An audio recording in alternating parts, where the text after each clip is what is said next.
When I was a kid, I loved playing the SimCity games, and maybe that's no surprise. When I was playing the games, I often wondered, how would a city planner play SimCity? What would their cities look like? Well, now I am a city planner, and I can answer that question for myself about 25 years later. I'm going to do a quick playthrough of SimCity 2000, the version of SimCity that came out right at the heart of my childhood. If you're not interested in gaming videos, I understand. I'll upload a normal video in a couple weeks. But if you're interested in seeing how a city planner plays SimCity, stick around. Okay, I'm going to name the city Beautiful City because, this channel. Also, I like that it's aspirational. And if it ends up being a burnt-out hellscape, then the name becomes ironic. I'm going to keep the difficulty on easy because it's been about 20 years since I've played this game, and I don't want to give myself too much of a challenge for this video. So let's click Done, and we can get started once this dialog goes away. There we go. And the first step here is to build a power plant. We need power to power up our city and put those lights on. So I'm going to try to find the power plant icon here. There it is, power plant. And I'm going to start with a coal power plant because it's really cheap and it generates a fair amount of energy. It's also really polluting. A coal power plant here in California would be a really hard sell. Pollution is highly regulated and managed at a regional level through air quality management districts. But SimCity doesn't have air quality management districts, so I'm going to give everyone the black lung. So that's cool. And I'm going to put it near the edge of the map, and this is because of SimCity. In the corner, most of the pollution falls off of the map. Of course, the pollution really goes to neighboring cities. Again, this argues for a regional model of planning because without it, every city would have an incentive to put polluting land uses right on their borders. But for now, we're going to pollute our poor neighbors instead of our citizens because that's how SimCity works. And all right, so I'm putting some power lines going towards the center of the map. That's where I think that we have the best place to put a city here. I leveled it out a little bit before I started because it had some of those annoying hills, which I really didn't like. So I kind of made it flat, just made it easy for us here. I gotta put away that budget. We'll talk about budgets later. So I want to go and kind of try to show you the city here. So there we go. That's where we're gonna put the city. I want to put it here because it seems like a good place to start a city. I have the ocean below, connected to a river. So there are lots of different theories behind where you can start a city. There are some cities that are started on easily defensible positions like hillsides. We don't really have to worry about that here. Others are founded to serve as a convenient marketplace for farms in the hinterland. But it seems like the largest and most important global cities are located near a major harbor, often at the mouth of a river. New York, Shanghai, London, Hong Kong, they're all prominent examples of this. I have high expectations for my city, so I'm going to start here with a spot near the river and the ocean. Here's where the fun begins. What is the city going to look like?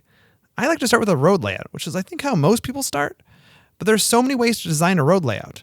One of the reasons grids are so popular is that they facilitate the easy expansion of cities. I like easy, so let's do grids. But what size should the grids be? The answer has a lot to do with municipal finance. Let's take a look at the grids so you can see what I'm talking about.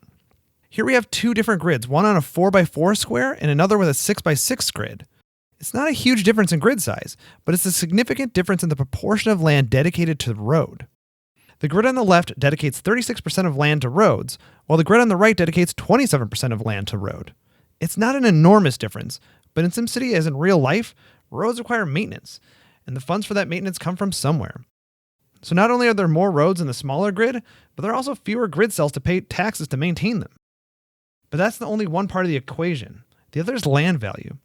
Property taxes in the game, as well as in real life, are assessed based on the value of the property. So people with mansions pay more than people in small bungalows. And generally speaking, density results in higher property tax receipts, at least here in SimCity. So if you were to look at it this way, you want to minimize the roads and maximize land value. But in SimCity, traffic increases as the number of intersections decreases. So there is somewhat of a disincentive to have large grids. I like to think of this as having walkable grids versus spread out road networks that require cars all the time, like in the suburbs. I'm going to start with a tighter grid in the dense commercial core and larger rectangles in the less dense residential areas. So I'm just going to speed this up a little bit because SimCity building takes some time. I'm going to add some industrial zones. I'm going to power up those zones with those power lines, and I'm going to add the basics of a water network so Sims have something to drink. So we're all set.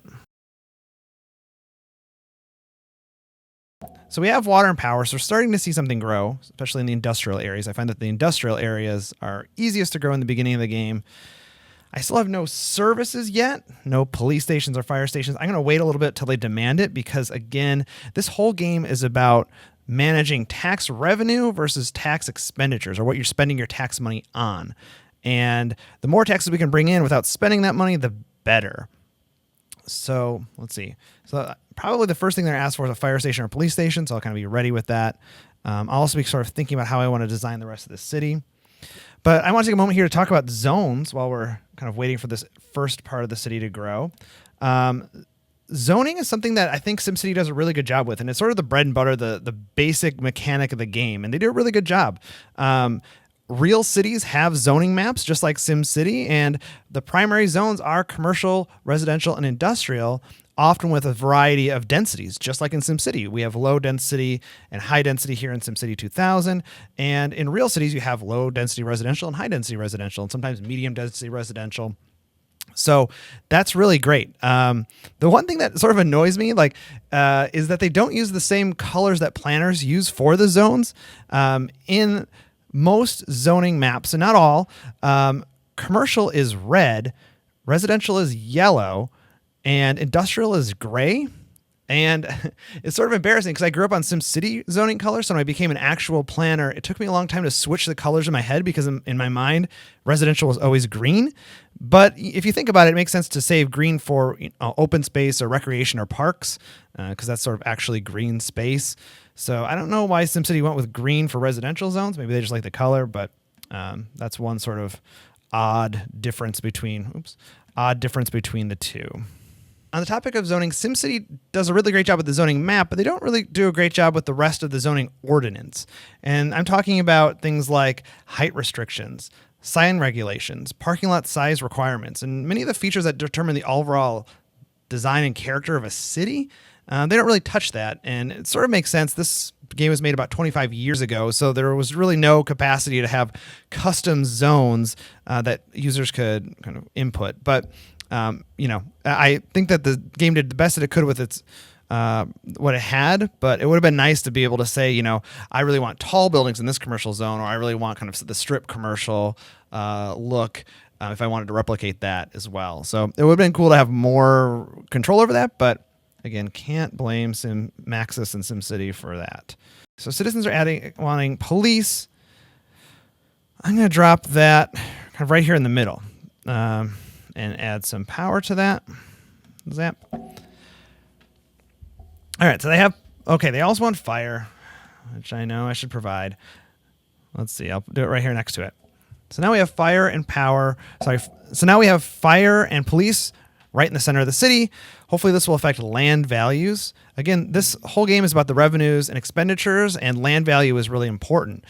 This is also true to real life. Citizens want amenities, and if you provide amenities, they will, the land value will increase because people want to pay more for that house or piece of property. So the citizens here in this town want police and fire protection, and their land values will go up because of it. Okay, I'm getting water shortage reported here, so let's see if I can fix that. Still not pumping enough water over to this area. Okay, so I will add another water pump over here. See if that helps. Yep, that does the trick. And I need to power this zone here, don't I? See, that's one thing. I think in the later games, the roads carried the power, just as power lines did in this game. And that's also more accurate to sort of reality.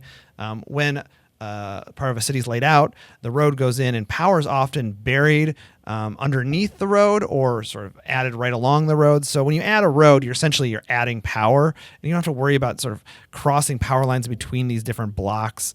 It's sort of an annoying mechanic in this game that they fixed later.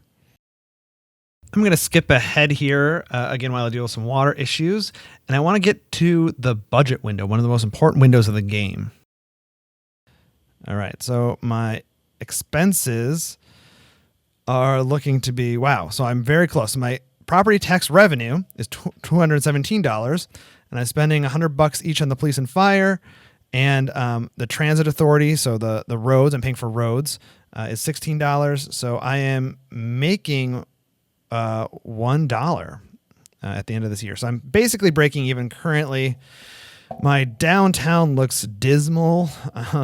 I love how SimCity 2000 sort of overstates like blight or vacancy to make it really obvious to you that like these buildings are not being occupied or they had seen better times.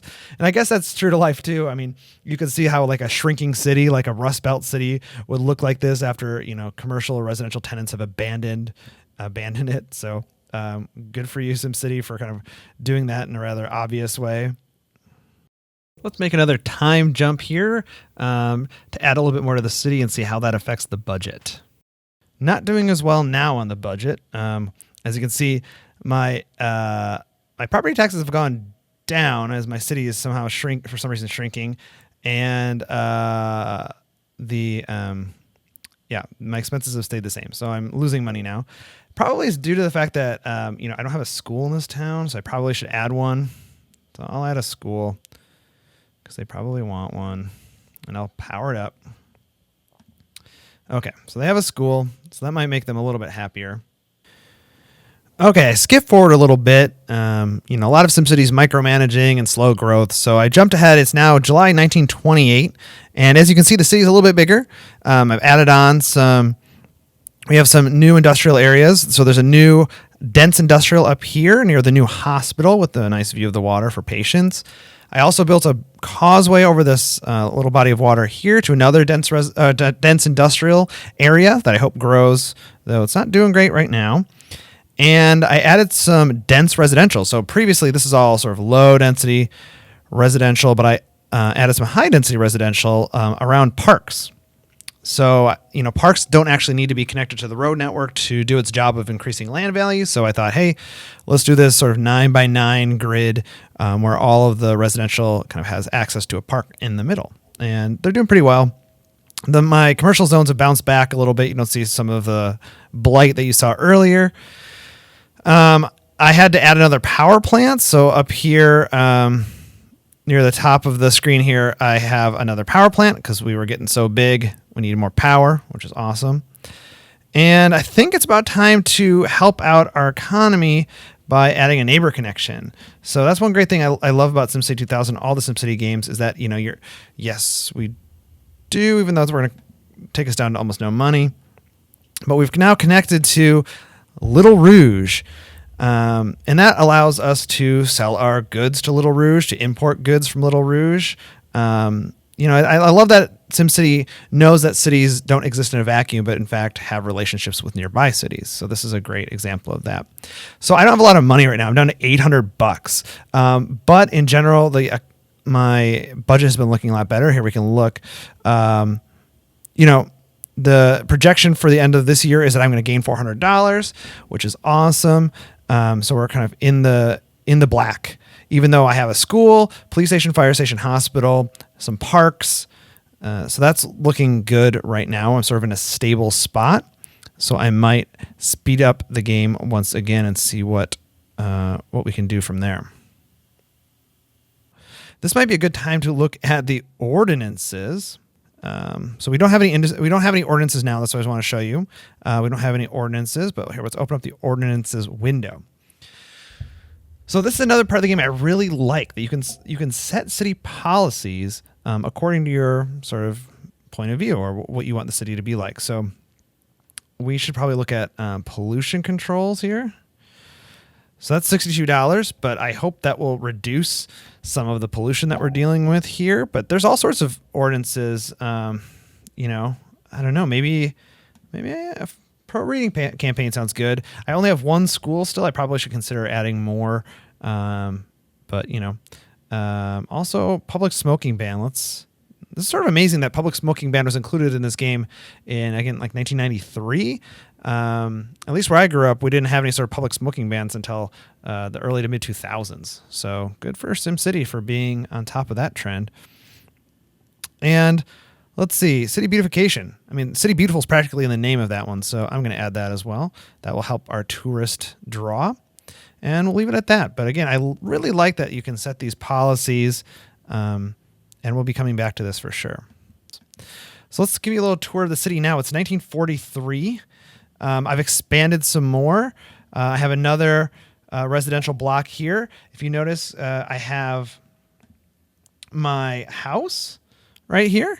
So they gave me a mayor's house, and I put it amongst the people, though separated for them by some small parks. I don't want to get too close, as my mayoral rating I don't think is very high still. Also new is a city hall. We have a city hall, and I put it in the central business district. I added some trees to create sort of a park, so there's a connection there. People can get from the city hall to the waterfront via park. I think since last we talked, I've added this new commercial area. So we're doing pretty well. We're growing. One thing that's starting to bother me is this area. So this is that low density residential that I started out with, and it's sort of cramping my style. So it's located right next to the central business district. And it sort of doesn't make sense. You want something maybe a little bit higher density here.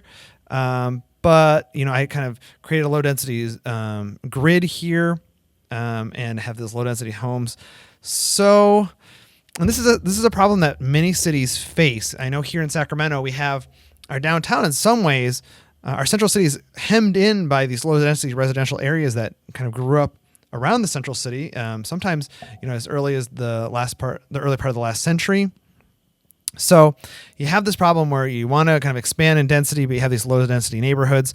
In the real world, this would be a very difficult problem. It's not so easy to say, we're going to upzone your neighborhood, allow apartments, and then we should encourage that. Voters and residents would often be up in arms about something like that. So the nice thing about SimCity is we can do things like that. So what I'm going to do is I'm going to pause the game here, and I'm going to start demolishing all of these areas because I want to upzone them. So I want them to become high density houses, not low density houses. So away they go. I'm really going farther than just upzoning here. I'm basically using the state's power of eminent domain to buy all of these homes, kick out the residents, clear the land, upzone the land, and give the land over to developers to build high-density developments. This sort of thing sounds like it should be illegal for cities to do, but in fact it is legal. The Supreme Court said so in the case of Kelo versus New London, decided in 2005. The court said that public entities like cities can use their eminent domain power to take land from one private entity and hand it over to another private entity for development, if it was in the public interest. This freaked out so many people that dozens of states wrote laws limiting eminent domain power to prevent this kind of handover of land. Okay, cool. So we'll see how that grows. And let's zoom out here again. The city's looking good. Okay, it's 1984, and is it a dystopian hellscape? Maybe, because a plane just crashed into a factory area for some reason. So I need to deploy some firefighters and bulldoze the area. As you can tell, I play SimCity with disasters on because, well, I'm not a wimp. Okay, so I want to show you what I got so far. So since last we looked at the city, it's grown considerably. We've sort of expanded the city out toward the river waterfront here. So there's more residential zones. Up in here, the commercial zones now sort of completely surround the City Hall waterfront area. I've added a museum and a marina and a stadium, so the waterfront amenities continue to grow. We also have now more of a working waterfront right on the ocean. So we have the beginnings of our harbor. We have a port, as well as some industrial. So it's sort of a harbor wharf area that I really like. Across the way here, we have added a small airport. So commerce demanded an airport. So now we have connections to the outside world via the air. Though, unfortunately, that did not go so well for the folks over here who had their plane crashed. Not great. At this point, I am considering expanding to the other side of the river. There aren't many other easy places to grow. There are some over here. But I think that this side of the river has some of the best expansion potential, especially for commercial zones. Expanding downtown to the other side might make it look really cool. So I'm going to spend the next little bit going and doing that. The only other thing is we now have 3 coal plants over here, and I'm considering saving up the $15,000 to build a nuclear plant. because those generate basically the equivalent of 3 coal power plants, and they don't cause any of that same air pollution, which is not good. Okay, we have another impending plane crash right in the heart of our central business district. The year is 2007, and I'll introduce you to the rest of the city later, but right now I need to put out this fire. I'm going to speed up here to clean up this mess. I don't know what it is. Beautiful city must have the drunkest pilots of any city in the world.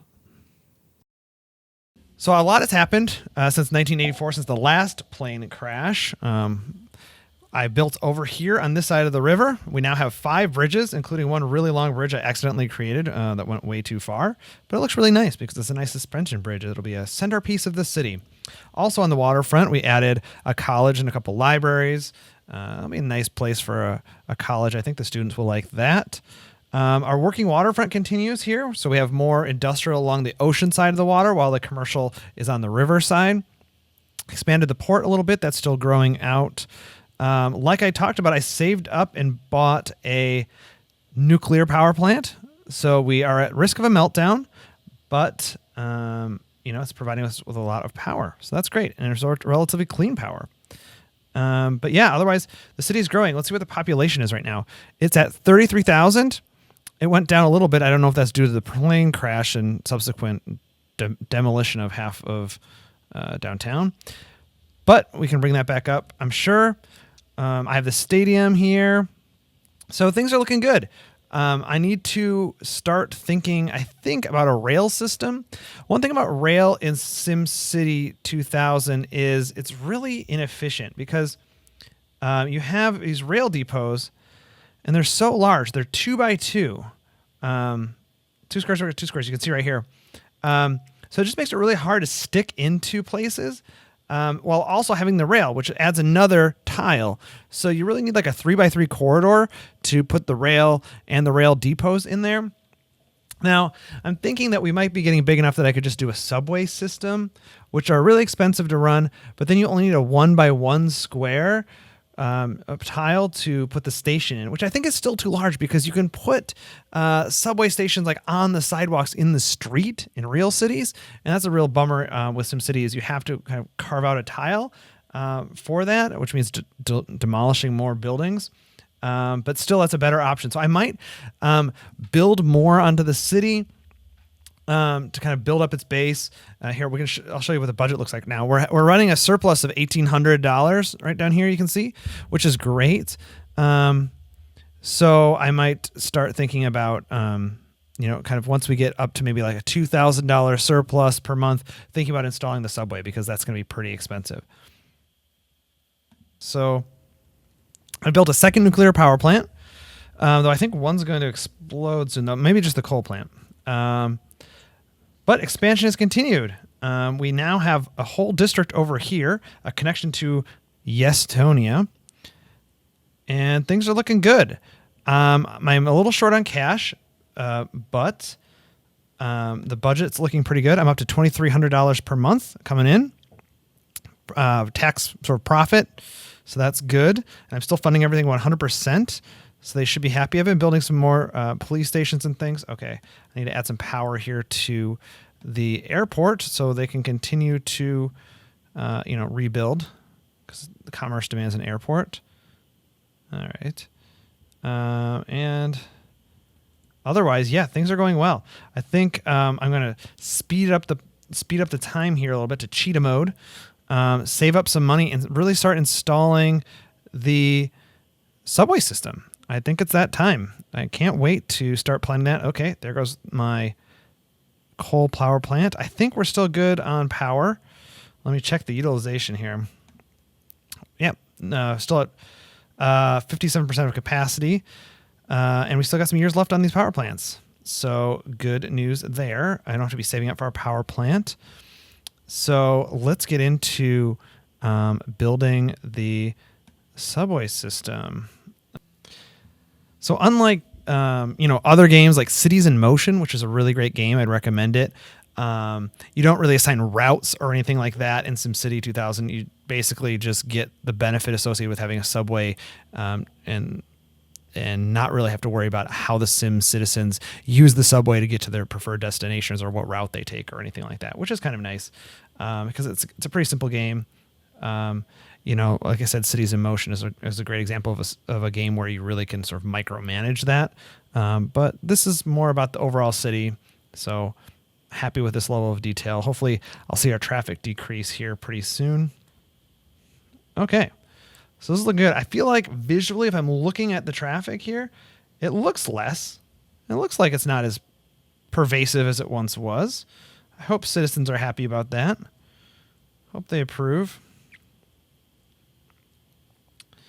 One thing that's, kind of happens with when I play SimCity at least, is that I don't really comprehensively plan out the entire city. Now I know that, for some people when they play these city building games, they do. They really spend the time to figure out exactly how they're going to lay it out, where the central business district is going to be, where they're going to put the railroads, where they're going to put, all of their sort of favorite bonus items, their prizes like their city halls and whatnot.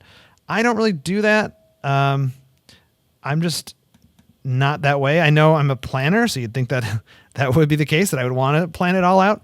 But I don't. And actually what you get is sort of a city that's more realistic in some ways. Of course, cities do comprehensively plan. I used to work for a consulting firm that did comprehensive plans for cities here in California.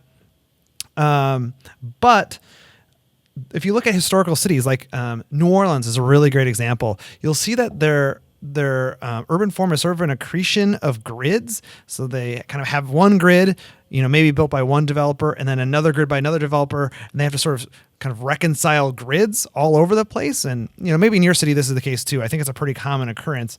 But definitely in this city, we've had to really sort of deal with different grids. I mean, we have our perfect 6x6 grids over here. I did a pretty good job of making that regular. But like I said, I started out with some 6x6s here, and then it got kind of longer over here. And what you get is sort of like a more organic feeling city. Well, it's still sort of true to the idea of a grid.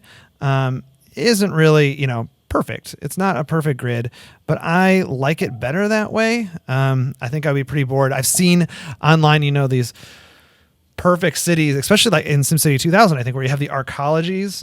You have like the perfectly designed city where you have like, oh God, that's not good. The nuclear power plant is destroyed. So I have to replace that. That is an emergency. I will come back to my thought later. Oh man, I'm on a microwave power plant, but I don't have the money. Okay. So what are we going to do?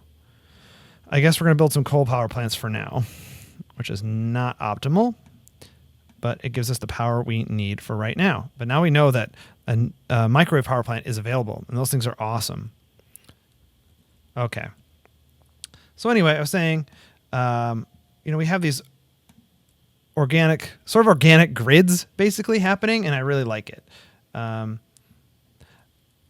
do wish there were sort of more ways to make the waterfront look cool.